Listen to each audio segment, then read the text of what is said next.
Bom dia. Melhorou. Eu sei que muitos não tomaram café. É compreensível a falta de punch na voz. Mas que alegria, irmãos, a gente poder estar junto diante do Senhor. No nosso tempo de briefing, eu pensava na comunidade de Israel e como que, ao serem libertos do Egito, eles ficaram como quem sonha, porque outrora eles eram escravos, eles passavam por dificuldades, por abusos, mas o Senhor restaurou a sua sorte. E nós somos exatamente assim, como a comunidade de Israel. Estávamos antes presos, mas agora somos livres. Mas não apenas livres, agora nós somos chamados de filhos. E isso é um privilégio que não tem tamanho. Essa é a graça que o Evangelho nos apresenta. Então, irmãos, vamos lá? Eu estou vendo muitos lugares e muitas pessoas em pé. Então, se você tem uma cadeira do seu lado vazia, a menos que eu sei que os músicos foram ali no banheiro, então talvez alguns lugares é deles, mas quem está com uma cadeira vazia perto, dá com a mão aí, chama os irmãos para sentar perto de você, vamos acolher. Estou vendo visitantes aqui. Gente, que alegria receber. Eu estou vendo... meus olhos, eles sempre estão procurando beleza, né? E tem muita beleza aqui nessa comunidade, mas hoje eu estou vendo muita beleza que para mim é nova. Então, estou vendo muitos visitantes, sejam muito bem-vindos, estejam à vontade no nosso meio. Deus soberanamente preparou esse tempo para nós nessa manhã, né? Então eu queria que você me acompanhasse num pensamento. Quantos aqui sabem de qual é o nosso porquê? Os irmãos da comunidade, os visitantes não fiquem... Se vocês souberem o nosso porquê, os visitantes, eu acredito que o pastor de vocês está com um problema. Ele está prestes a perder ovelhas, né? Mas tudo bem, se você souber, então, recita comigo também nessa manhã. Vamos lá? Vocês lembram? A presença de Deus, eu vou dar só uma pistazinha. É o sentido... Tá, então vamos devagar. Vamos lá. A presença de Deus é o sentido da vida e o anseio mais profundo do coração humano. Amém? Esse é o nosso porquê. Nós entendemos isso, nós entendemos que esse é o nosso desejo de construir um lugar para a presença de Deus. Cada comunidade tem a sua identidade, tem pessoas que querem ser um lugar que vai acolher os perdidos e tudo mais, e nós queremos que isso seja uma consequência. Mas nós entendemos que a principal identidade que Deus nos deu como comunidade, aqui na Igreja Convergência, foi de ser um lugar para a presença de Deus. Nós já achamos fundamental a edificação, por isso nós somos uma igreja nas casas e ali é a nossa principal movimentação. Nós achamos fundamental a missão, por isso nós temos obras missionárias, mas se tem algo que nós entendemos em Deus, que é o nosso papel como igreja, é ser um lugar de adoração a Deus. E adorar a Deus tem a ver com conhecer a sua dignidade e reconhecer os seus feitos, aquilo que Ele fez por nós, ok? Mas quando eu entendo o tamanho da graça que Cristo entregou, que Cristo liberou para mim na cruz do Calvário, essa graça, ela passa a ser a plataforma, o chão que eu piso. Cada aspecto da minha vida, ele é transformado, conduzido, direcionado, influenciado por essa graça. Então, quando nós pensamos no aspecto de construir um lugar para a presença de Deus, ele também precisa ser através dessa graça. Por quê? Porque construir, muitas vezes pode nos levar para uma atitude e para um pensamento, um clima, uma cultura de uma construção de fato. E o que é uma construção? Você imagina Babel quando estava sendo edificado em Gênesis 11? Será que era um ambiente gostoso? Será que era um ambiente leve? Pedras estavam sendo quebradas, sendo carregadas e argamassa sendo, sabe, os irmãozinhos lá batendo traços de massa, suor, fedor, né? Não tinha desodorante, principalmente naquela época, fome, sede e tantas outras coisas. E quando nós construímos, então, uma Babel, essa vai ser a estrutura. Mas quando nós construímos um lugar para a presença de Deus, uma Betel, não existe muito esforço humano. Toda a força de condução dessa construção é influenciada pela própria ação do Espírito Santo. Então, quando nós estamos construindo um lugar para a presença de Deus, o que vai acontecer é que o ambiente desse lugar, ele deve ser um lugar que transmite a saúde que o Evangelho transmite. Eu quero, então, falar a respeito de um lugar de amigos que habitam em Deus, sem culpa, sem condenação, sem pressão. Esse é o nosso desejo. Vocês sabem que nesses dias os nossos desafios como igreja são muitos. Nós precisamos falar para uma geração que a gente não consegue falar, porque nós líderes, e olha que a liderança dessa igreja ainda é muito jovem, mas nós líderes já somos de uma outra geração. Então aquilo que eu falo não é muito bem compreendido pela geração dos milênios, por exemplo. E eu sei que se eu pedisse para levantar a mão, tem muitos milênios aqui no nosso meio, pessoas que nasceram de 2000 para frente, né? Mas nós temos também um desafio como igreja hoje. A homossexualidade cresceu muito. E nós vamos receber cada vez mais pessoas que têm essa dificuldade na sua vida. E como igreja nós não estamos preparados para acolher e amar e discipular e ensinar e cuidar e fazer tudo aquilo que o Evangelho nos impulsiona a fazer. Mas tem uma terceira geração que a gente também não está preparado para lidar. Essa geração é a geração dos adoecidos, daqueles que por algum motivo são condicionados e que eles não têm a sua cognição plena e perfeita. Então, eu quero associar duas comunidades como estereótipo desse lugar para a presença de Deus. A primeira comunidade, ela é a comunidade de Israel, que eu já mencionei, que Atos 7 fala da congregação do deserto. E se você puder abrir a sua Bíblia, nos últimos capítulos do livro de Êxodo, os últimos versículos também do livro de Êxodo, Êxodo 40, a gente vai perceber talvez aquilo que é mais importante para construir um lugar para a presença de Deus com saúde, sem culpa e sem pressão. Olha comigo então, Êxodo 40, a partir do verso 34 até o verso 38, eu quero ler com você essa passagem que diz assim: Então a nuvem cobriu a tenda do encontro, e a glória do Senhor encheu o tabernáculo. Moisés não podia mais entrar na tenda do encontro, pois a nuvem estava sobre ela, e a glória do Senhor a enchia. Sempre que a nuvem se levantava de cima do tabernáculo, os israelitas seguiam viagem. Mas se a nuvem não se levantava, permanecia aonde estava até a nuvem se elevar. Durante o dia, havia no ar acima do tabernáculo, e à noite, fogo ardia dentro da nuvem, de modo que todo o povo de Israel podia vê-la. Isso ocorreu ao longo de todas as jornadas dos israelitas. Então, irmãos, se a gente for pensar, olhando para essa passagem e pensando na edificação de um lugar para a presença de Deus, a gente consegue ver, por meio dessa congregação, fortes ensinos para nós. Em primeiro lugar, essa era uma comunidade que se movia pelo Espírito. Toda vez que a nuvem do Senhor se movia, eles desarmavam as suas tendas e seguiam a nuvem. Eu tenho uma pergunta para te fazer. Você tem coragem de desfazer a sua tenda, a sua barraca, a sua casa, botar tudo dentro de um caminhão e se mover para um outro lugar, se Deus estiver movendo para aquela direção? Sim ou não? Eu sei que muitos têm, porque muitos de nós viemos de muitos lugares, porque entendemos e ouvimos que Deus estava fazendo ou queria fazer alguma coisa nesse lugar. E glória a Deus pela sua coragem e pela sua ousadia. Porque uma comunidade que atrai a presença de Deus é uma comunidade submissa à voz do Espírito Santo. Essa nuvem aqui representava a própria vontade de Deus, e muitos de nós estamos ali, procurando a vontade de Deus. Essa é uma das conversas, dos vídeos mais vistos do nosso canal, é quando fala sobre a vontade de Deus, porque está todo mundo querendo saber a vontade de Deus.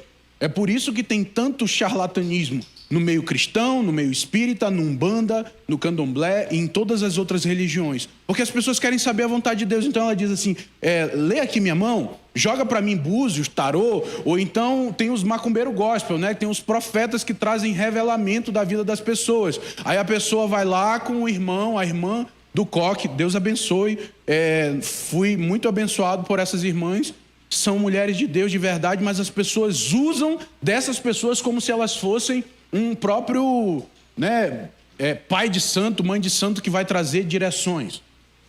mas nós muitas vezes não estamos atentos à nuvem do Senhor, aquilo que Ele está fazendo, aquilo que Ele está falando. E essa comunidade era uma comunidade que tinha total desprendimento, era uma comunidade peregrina, era uma comunidade que não tinha apego à sua terra, não tinha apego à sua casa, não tinha apego aos seus bens, porque eles queriam ser conduzidos pela nuvem de Deus até a terra prometida. Isso fala muito a respeito de nós, irmãos, porque nós somos peregrinos e nós estamos aqui sendo conduzidos, né? Não é exatamente a Canaã, mas nós estamos esperando o momento onde nós estaremos para sempre na Nova Jerusalém, junto com o nosso Pai, o nosso irmão, que foi preparar lugar para nós. Amém? Vocês estão comigo? Então, para eu ser breve, eu já vou para o meu segundo exemplo que eu quero utilizar, e esse é do Novo Testamento. Eu quero falar a respeito de uma comunidade chamada Betânia. E após a pandemia, eu falei sobre essa passagem aqui, foi uma passagem que tocou muito o nosso coração, que gerou uma música, porque fala muito a respeito daquilo que nós acreditamos, sabe? De ser uma comunidade hospitaleira, de cada crente dessa comunidade ser aquele que cria uma hospitalidade, não apenas num ambiente coletivo, porque quando nós estamos juntos, preparar esse lugar se torna simples, mas nós precisamos ser hospitaleiros com a presença quando nós estamos em casa e ninguém nos vê, quando nós não estamos exatamente no exercício sacerdotal, né, se a gente fosse olhar a figura do Velho Testamento, mas quando eu estou no meu dia a dia. E essa comunidade de Israel, que eu volto para ela era uma comunidade que estava peregrinando pelo deserto. Ela tinha um centro, uma movimentação, ela tinha um tabernáculo, ela tinha um homem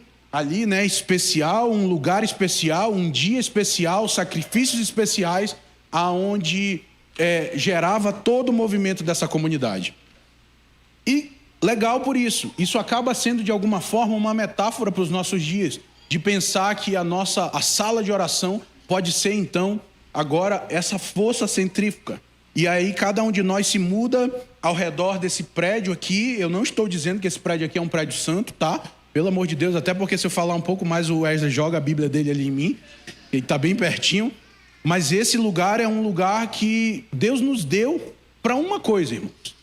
Para que nós tivéssemos adoração, para que nós tivéssemos oração, para que nós tivéssemos palavra sendo ensinada aqui. Esse lugar não é a igreja, ok? Esse lugar não é a igreja. Tem uma placa ali que a gente vai mudar. Tem essa missão. Tirar a igreja cristã e a gente vai botar movimento convergência. Porque esse prédio não é o prédio da igreja. Esse prédio é o prédio do movimento. A sala de oração acontece aqui. Os cultos são emprestados para a igreja aqui. A escola Precursores acontece aqui, mas acontece aqui também feijoada, acontece aqui pastelada, acontece aqui festa. Inclusive temos que organizar a nossa confraternização, a gente contrata DJ, a gente dança aqui, entendeu? E se você escandaliza, Deus te abençoe, mude de canal. Agora, se você está assistindo pelo YouTube, vá para uma outra igreja, mas aqui nós dança, nós celebra, e não é música cristã, não é Arrebatados Remix, não. Então... Mas deixa eu voltar então, irmão, que eu perdi o espírito da palavra. Eu estava até chegando naquele lugar e aí meus problemas emocionais me roubaram disso, e é disso que eu quero falar. Então, para eu contextualizar você e falar dessa família, eu preciso contextualizar você com a minha vida. Realmente nesses dias a gente tem muitas pessoas adoecidas, e eu olhava para isso acreditando eu ser são. E eu dizia assim, esse povo só vive doente, esse povo só vive depressivo, eu não tenho tempo para isso. Mas eu sabia que eu já estava doente. Porque não tem jeito, irmãos. A gente dá o que a gente tem, a gente pega. Vocês estão numa cultura, num ambiente que tem pessoas adoecidas, e pessoas adoecidas adoecem outras. Pessoas curadas curam outras. E eu quero mostrar para vocês que Jesus foi numa casa de pessoas adoecidas. E Ele trouxe cura, porque eu acredito que Jesus está querendo vir sobre nós nesses dias para trazer cura para nós, amém? Então olha para esse vilarejo chamado Betânia, um vilarejo pequeno, a 3 quilômetros de Jerusalém, onde Jesus passava os seus últimos dias de ministério. Esse vilarejo tinha uma família, Marta, Maria e Lázaro. Essa família conseguiu edificar, criar uma arquitetura que atraiu a presença de Deus. Eu não sei porquê, mas Jesus estava prestes a ser morto e ele sabia disso. Ele tinha total consciência. E aí eu pergunto para você, se você soubesse que você morreria daqui a 3 dias, para onde você gostaria de ir? Se eu pegar uma gripe, a minha esposa já não é suficiente para mim, eu quero a mamãe. Entende? Mas se eu tivesse prestes a morrer, o que mais que eu queria? Eu ia chamar até para ressuscitar as vó que morreram. Eu ia querer todo mundo para cuidar de mim. Jesus estava prestes a morrer e ele encontrou na casa de 3 amigos doentes um lugar aonde ele resolveu descansar. Então, se você pensa assim, não, mas a gente fala sobre a presença de Deus, mas com esse bando de gente doente aqui, a presença de Deus não vai vir, não. Deus veio para os doentes. Sim ou não? Então, quando eu contextualizei você, eu falei porque eu, doente há muito tempo, fui diagnosticado e agora medicado. Então, eu estou ficando legal novamente. A minha filha falou, pai, o senhor está voltando a ser legal. Porque tem alguns irmãos aqui que sabem também que eu não estava muito legal, porque tentando resolver algumas questões, eu cheguei a espancar com as minhas palavras alguns irmãos. Peço perdão de vocês publicamente aqui, irmãos. Já devo ter pedido pessoalmente. Se eu não pedir, você me procura. Eu te peço também. O fato é que Jesus foi atraído por uma casa de pessoas que estavam adoecidas. E eu não estou fazendo apologia à doença, tá, irmão? Eu não estou dizendo para você adoeça para que a presença de Deus venha sobre você, não. Eu quero de verdade que a gente encontre um lugar de cura. Mas o fato é que, olha comigo, Lucas capítulo 10, essa é a primeira passagem que eu quero olhar com você, dos versos 38 até o verso 42, porque a gente precisa entender o que tinha nesse lugar que atraiu a presença de Deus, e aí você vai absorvendo aí, porque nós vamos copiar a cultura dessa família na nossa casa, na nossa comunidade. Amém? Verso 38, Lucas 10 diz assim: caminhando Jesus e os seus discípulos chegaram a um povoado, onde certa mulher, chamada Marta, o recebeu em sua casa. Maria, sua irmã, ficou sentada aos pés do Senhor, ouvindo o que ele ensinava. Marta estava inquieta, ocupada com muitos afazeres, e aproximando-se de Jesus, inquiriu-lhe: Senhor, não te importas de que minha irmã tenha me deixado só com todo o serviço? Peça-lhe, portanto, que venha ajudar-me. Orientou-lhe o Senhor: Marta, Marta, andas ansiosa e te afliges por muitas razões. Todavia, uma só causa é necessária. Maria, pois, escolheu a melhor de todas, e esta não lhe será tirada. Irmãos, primeiro doentinho que Jesus começa a tratar é um hiperativo.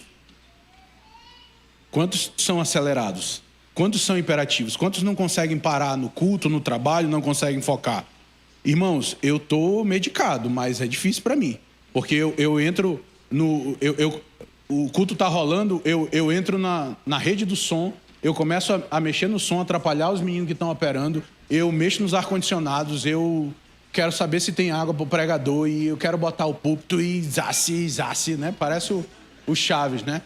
Acelerado. E Marta estava acelerada.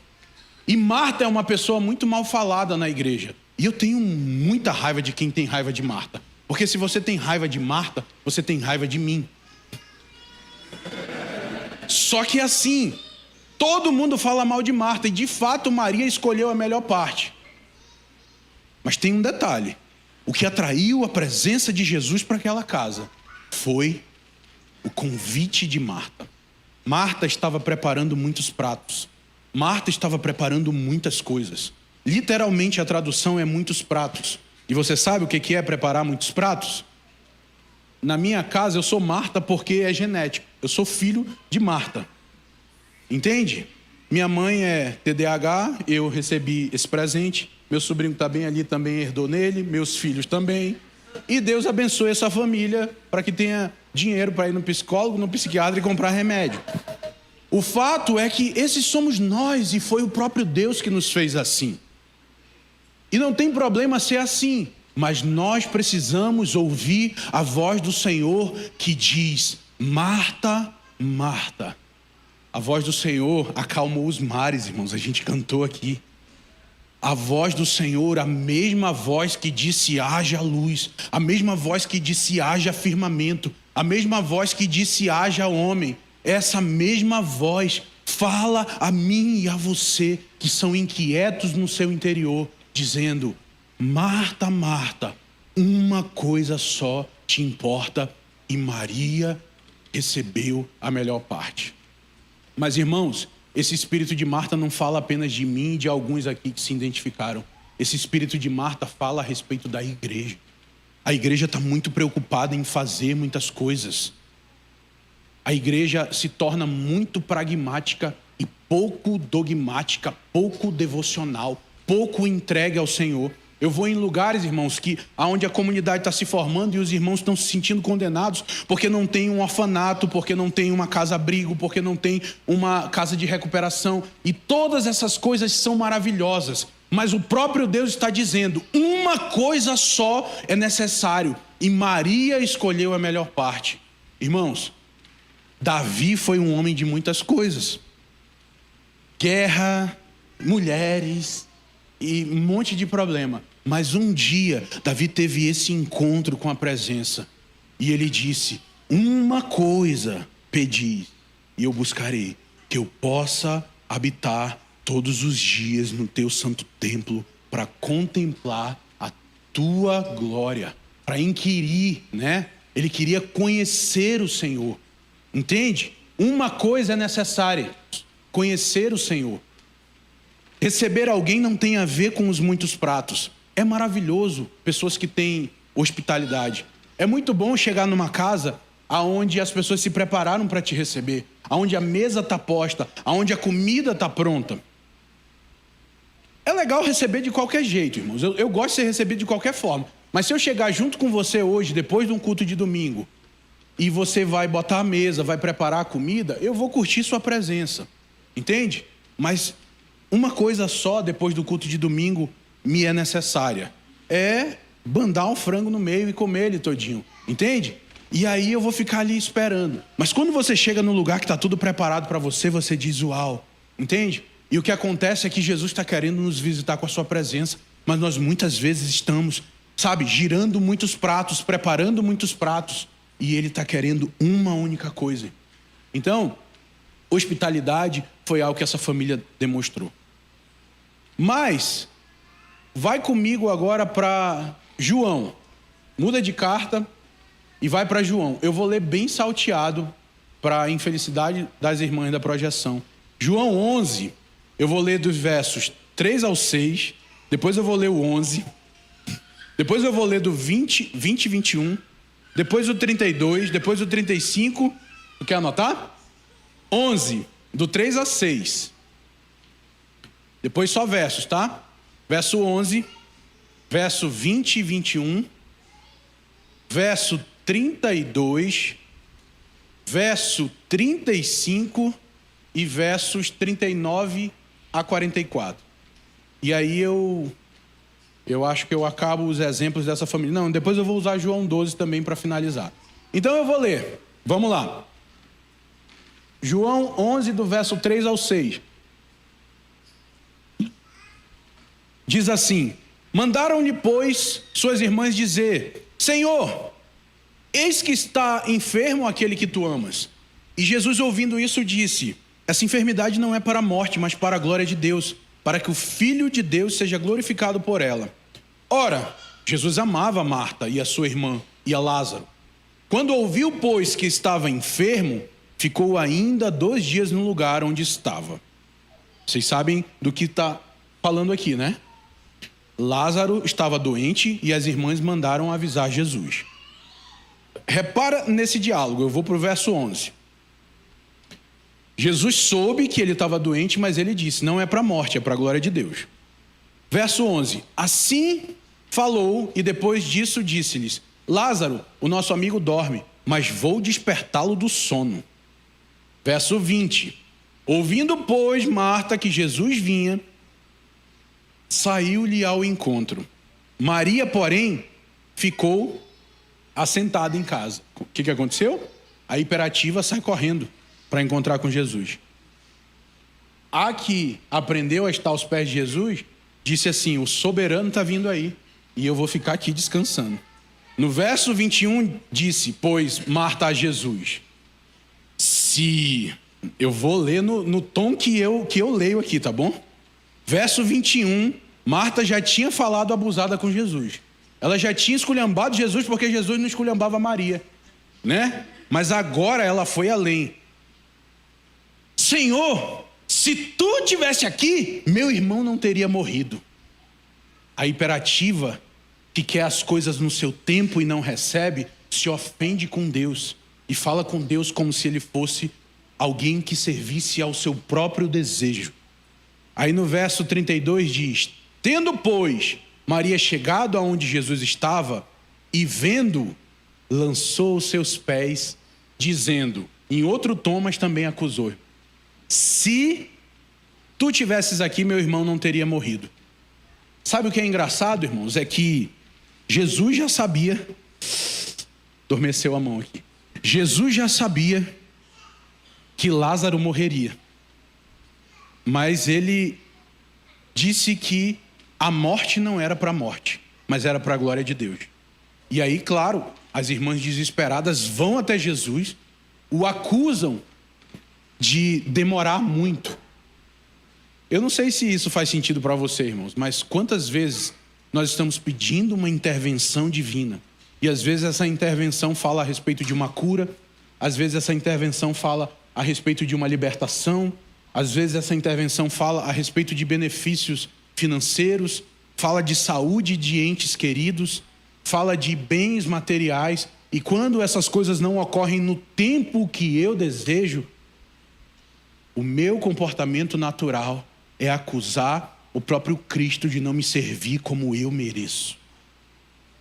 E quem sou eu para exigir algo de Deus diante de tamanho poder, glória que Ele tem e tamanha a insignificância que eu sou? Sim ou não? Então, o que acontece, irmãos?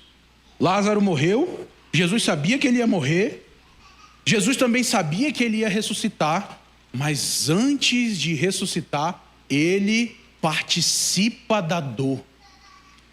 Irmãos, essa é uma sensibilidade que a gente precisa desenvolver.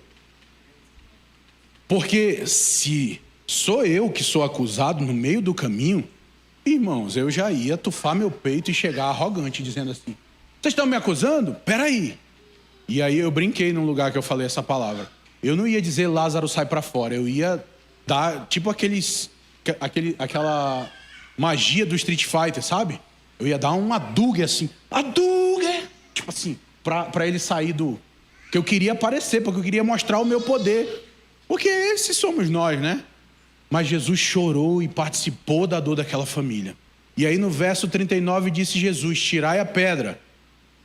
Marta, irmã do defunto, olha como a Bíblia fala da moça aqui. Irmã do defunto disse: Senhor, já cheira mal, porque já é de 4 dias.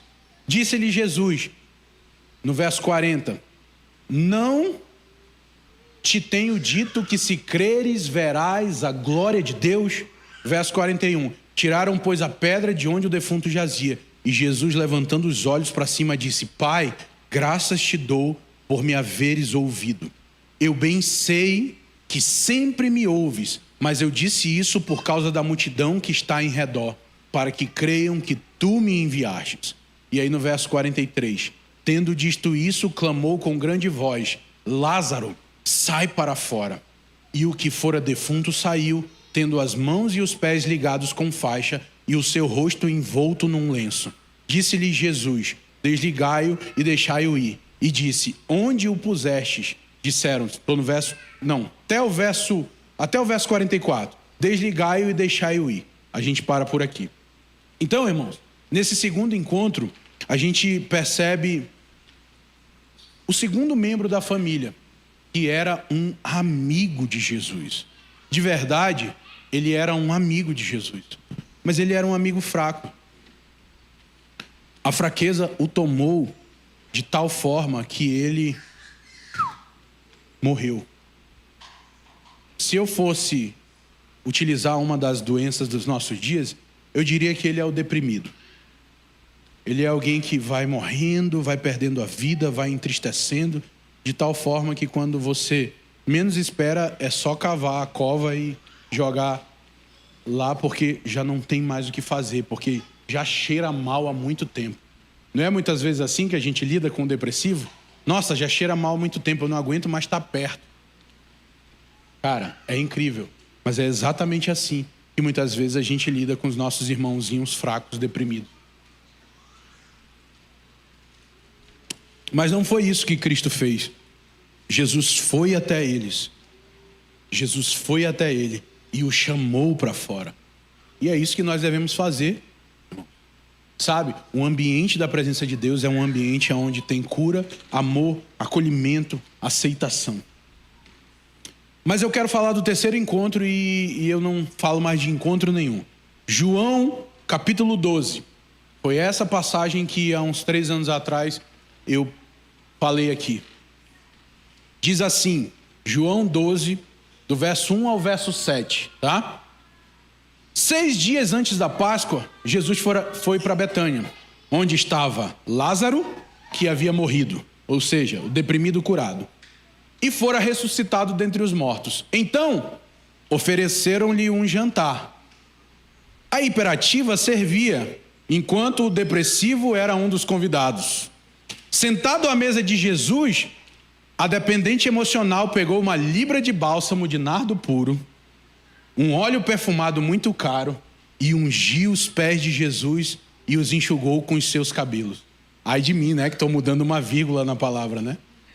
Mas o fato é que é basicamente isso daqui que eu vejo, irmão. Diz mais, e a casa encheu-se com fragrância daquele bálsamo.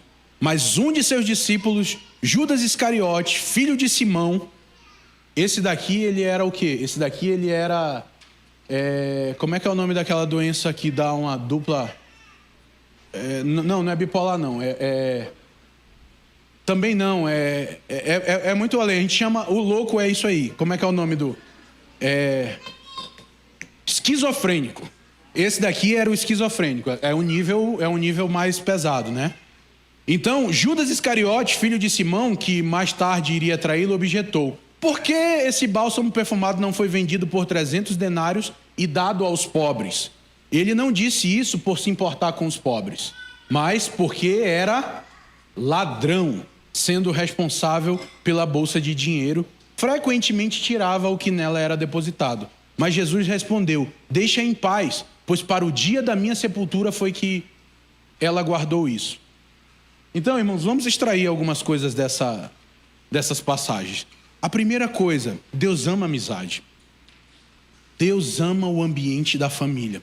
A gente tem sempre um pensamento de que para que Deus esteja no nosso meio, um ambiente religioso precisa ser construído.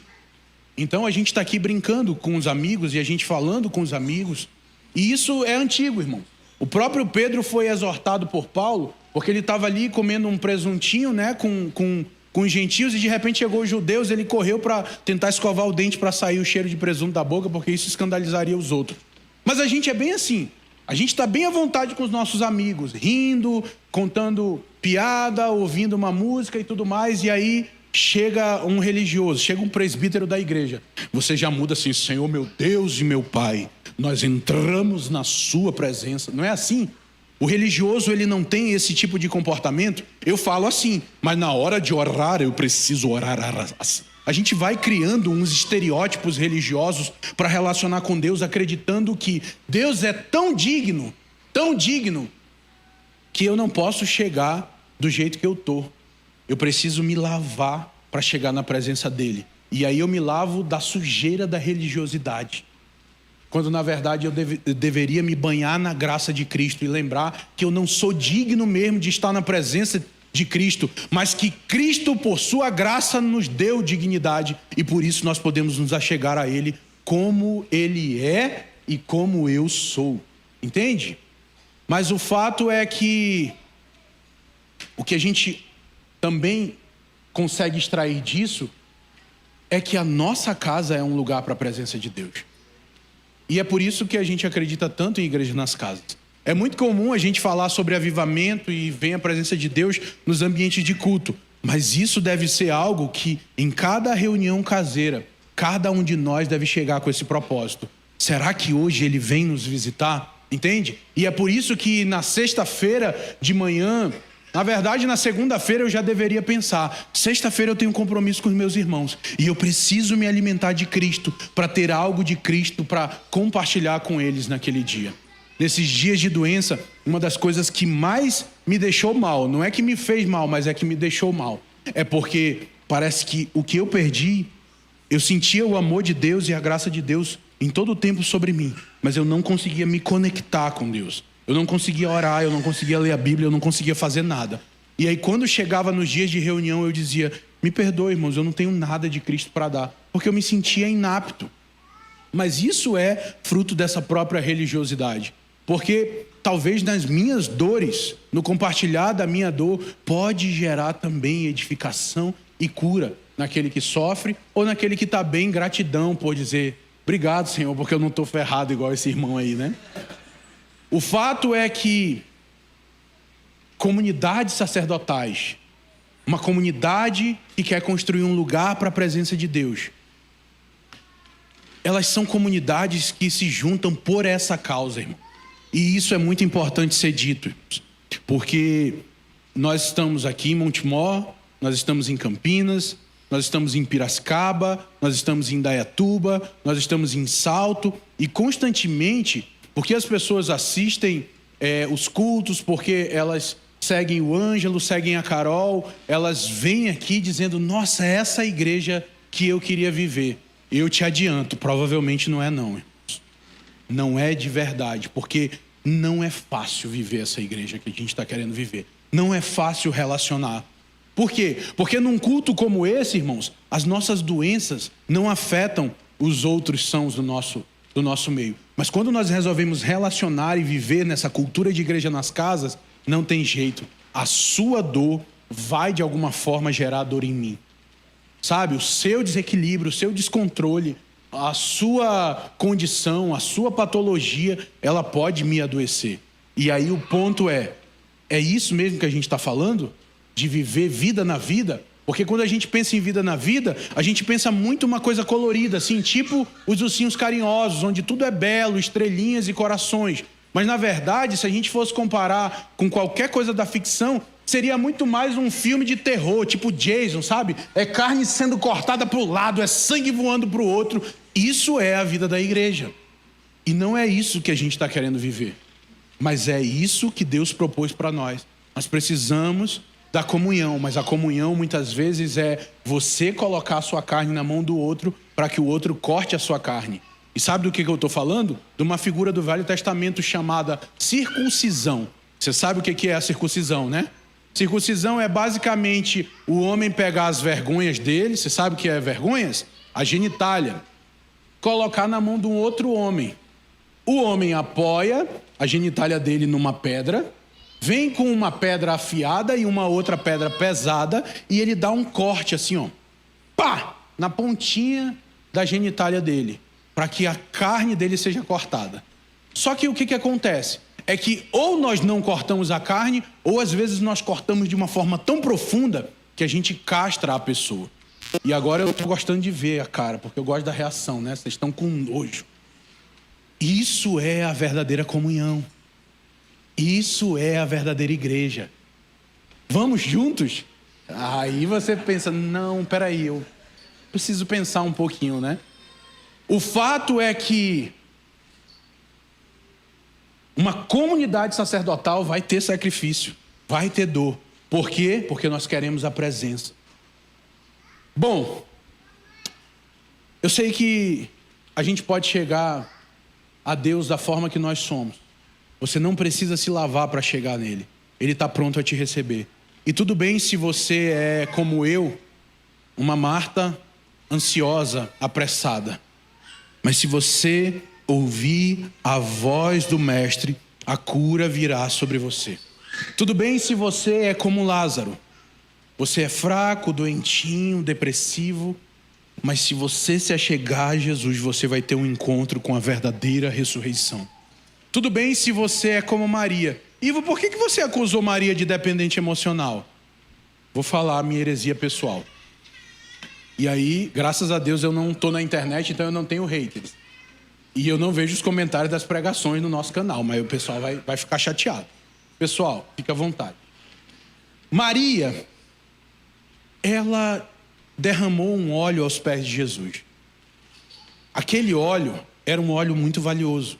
Aquilo dali valia o salário de 1 ano de um trabalhador operário. Pega aí um operário aí que ganha 100 conto por dia, falando de baixo, vezes 365, cara, ela tinha ali uns 30 e poucos mil na mão, né? E ela derramou aos pés de Jesus. Por que ela fez isso? Porque, em primeiro lugar, provavelmente ela tinha aquele valor porque aquilo era o dote que ela tinha, que ela estava guardando para o casamento. E provavelmente, no primeiro momento, antes mesmo dela ter um vislumbre de que aquele era o próprio Cristo, talvez ela pensou, aquele é o meu marido. Essa é a minha heresia pessoal. Historiadores na história da igreja contam isso. Então, essa heresia não é... Eu não tenho uma mente tão brilhante para pensar uma coisa dessa. Mas o fato é que provavelmente quando Maria viu Cristo, ela disse assim, meu boy chegou. E ela correu para os pés de Jesus e ela derramou aquele óleo precioso. Provavelmente ela pensou... Eu sei que teve gente na história da igreja que falou coisa muito pior, tá? Mas o fato é que provavelmente ela apaixonou. E não é pecado, irmão, apaixonar, tá? É pecado da vazão, a paixão. Entende? Se não for casado. Eu posso me apaixonar pela minha esposa. E devo me apaixonar, né? O fato é que provavelmente ela pensou que todas as esperanças dela seriam preenchidas agora no casamento. Esse pecado, ele não é só de ontem, não. Ele também acontece nos dias de hoje. Homens e mulheres acreditam que só serão plenos e completos quando eles casarem. Irmãos, isso é uma mentira. Cristo é suficiente. Ah, Ivo, mas se eu não me casar, eu não posso ser um líder na igreja. É, mais ou menos isso. Nos nossos moldes, para você ser um presbítero, você precisa ser casado. Mas assim, Timóteo foi presbítero solteiro. Paulo foi um apóstolo solteiro. Irmãos, eu estou querendo que Deus levante no nosso meio há muito tempo homens solteiros tão sérios em Deus que nós vamos ordenar o presbitério. Mesmo que ele não seja um pai de família, mas ele, mesmo solteiro, representa um pai para essa comunidade. Ah, irmão, eu vou ficar feliz quando isso acontecer, porque isso vai falar contra esse pensamento de que só é pleno e completo aquele que é casado. Irmãos, casado, ele é só um cego que se juntou a uma outra cega, e agora são 2 cegos perdidos. Igual você, entende? Eu não sou completo porque eu sou casado, eu sou completo porque eu tenho Cristo. Tudo bem, eu tenho algumas coisas que vocês solteiros não têm, eu lamento. Mas vocês têm muitas coisas que eu não posso ter, e vocês não lamentam por mim. Lamentem. Então, deixa eu falar para vocês aqui para eu concluir. Quando nós olhamos para isso, serviço, amizade e adoração são as palavras que ficam nessa passagem de Marcos 12 bem vivas para nós, sabe? Mas a gente precisa cuidar, porque na verdade o ambiente da presença não é um lugar só para mostrar meu serviço. Marta foi repreendida por isso. Também não é um lugar só para receber cura. Igrejas que têm cura enchem de gente, porque o que mais tem é gente doente nos dias de hoje. Mas também não é um lugar só para eu ter as minhas emoções satisfeitas, porque se tem uma teologia da prosperidade que ainda ganha força nos dias de hoje, é a teologia da prosperidade afetiva. Nós queremos ser amados, nós queremos ser queridos. Então eu quero uma igreja que me trate com guti-guti. Entende? Seja queridinho, seja fofinho e tal. E é ótimo que a gente tenha na igreja esse espírito de hospitalidade, que é gracioso, que é amoroso, que acolhe. Mas assim, o amor do Pai não é completo se só vierem os afetos apenas. O amor do Pai é completo quando junto com os afetos também vem as responsabilidades, também vem a disciplina, também vem a justiça, entende? Então, ainda que você encontre um lugar onde você vai ser amado, você também vai ser disciplinado. E na hora que estiver apertado e estiver doendo, é bom que nós estejamos do teu lado acolhendo a tua dor. Mas na hora que você estiver afrouxando com aquilo que Deus estabeleceu como lei para nós vivermos, é importante que nós estejamos do seu lado te exortando e dizendo: você precisa se arrepender e voltar para esse lugar. Faz sentido para você? Então, irmãos, vamos terminar. Deus está chamando nesses dias para construir um lugar para a sua presença, pelo menos 3 ou 4 grupos de pessoas. Vamos ver no apelo, e aí você vai corresponder à minha palavra, tá bom? Talvez tenha os apressados que amam servir, né? Que ouviram uma palavra de Deus sobre um chamado, que ouviram a palavra de Deus sobre um tempo de experimentar coisas em Deus, que ouviram palavras de que os seus pés tocariam nações, de que Deus usaria a sua vida como um pastor, como um pregador, como um evangelista, como todas essas coisas que são maravilhosas. Mas talvez passou o tempo e parece que essas palavras elas foram se distanciando, elas foram ficando longe assim. O espírito de Marta faz com que o tempo acelere, né? Eu não sei se você sabe. Se você quiser chegar aqui também, a gente já está finalizando. Eu comecei a ser medicado para o TDAH recente. E o que eu senti foi a mesma coisa que alguns irmãos relataram. Parece que o tempo não passa. Parece que agora o tempo parou para mim. Eu já estou para parar de tomar o remédio que eu quero que passe, que eu quero que o dia acabe. Essa semana parece que teve 21 dias. E acontece. A Marta, ela é apressada.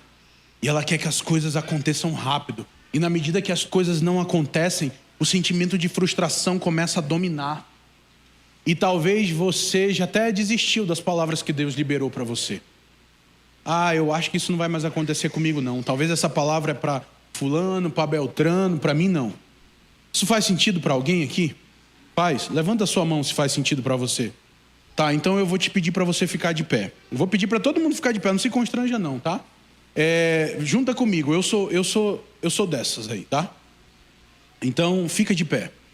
O segundo grupo de pessoas que eu queria chamar a atenção, talvez também recebeu palavras de Deus do nível assim, ó. Deus colocou em você sonhos de que você seria também alguém que se dedicaria no lugar para preparar um lugar para a presença de Deus, assim. Mas a tristeza, as ofensas, os traumas, os abusos, líderes abusaram de você, seus pais abusaram de você, irmãos abusaram de você, e aí essas coisas geraram uma ofensa que foi te deprimindo e te adoecendo, de tal forma que você está por um fio de se ofender com o próprio Deus, porque com a igreja você já se ofendeu, mas você está ali nos seus últimos suspiros. Não, eu vou lá mais uma vez. Faz sentido para alguém? Chega aí, Hélio, por favor, mano. Faz sentido para alguém isso?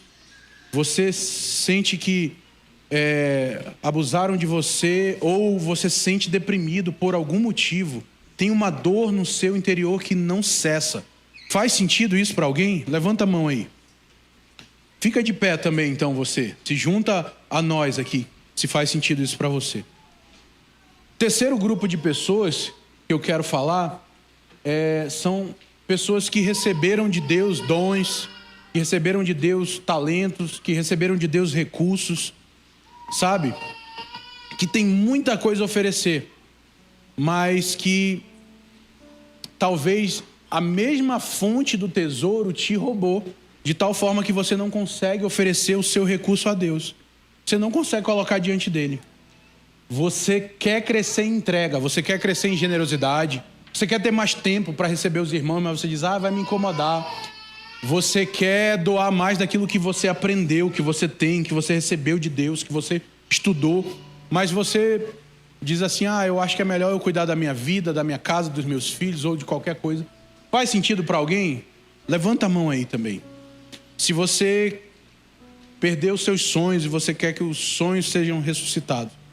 Mas o quarto tipo de pessoa que eu quero chamar, e esse daqui, irmão, se você não for tocado por ele, eu quero que você corra na frente aqui para orar na minha cabeça. São pessoas que vivem constantemente caminhando debaixo de culpa, de pressão. São pessoas que sentem como se tivesse um dedo assim, constantemente um dedo assim, sabe? Apontando para a sua cara, te acusando. Como se você sentisse que o próprio Deus olha para você e diz assim, você não é um filho digno, olha o que você fez. De tal forma que você não consegue se sentir digno de entrar na presença de Deus, mesmo quando você vem num culto que o irmão faz uma introdução falando do evangelho e te lembrando da graça, você diz assim, eu não tenho coragem de ir lá na frente porque eu estou lembrando dos meus pecados. E às vezes teu pecado é nem pecado, você está assim, nossa, essa semana eu não liguei para minha mãe, eu estou me sentindo culpado, eu não sou digno de adorar a Deus. Culpa, irmãos, culpa, essa é a palavra. Tem alguma culpa que te persegue de tal forma que você não consegue se ver. Isso faz sentido para alguém aqui? Então, levanta a tua mão e levanta também e fica de pé, porque nós queremos juntos buscar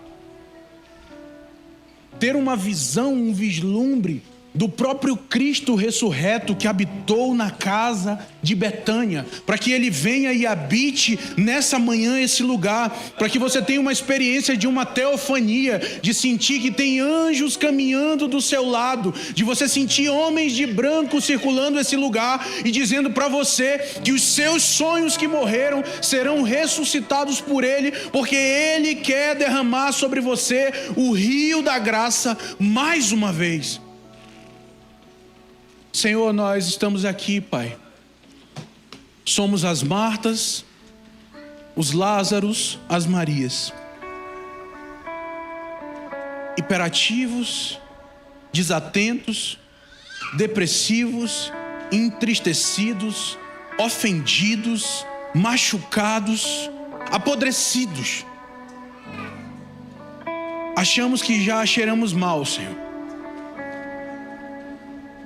Somos também, Senhor, talvez como Maria, que acreditava que só seria plena e completa quando encontrasse o seu cônjuge.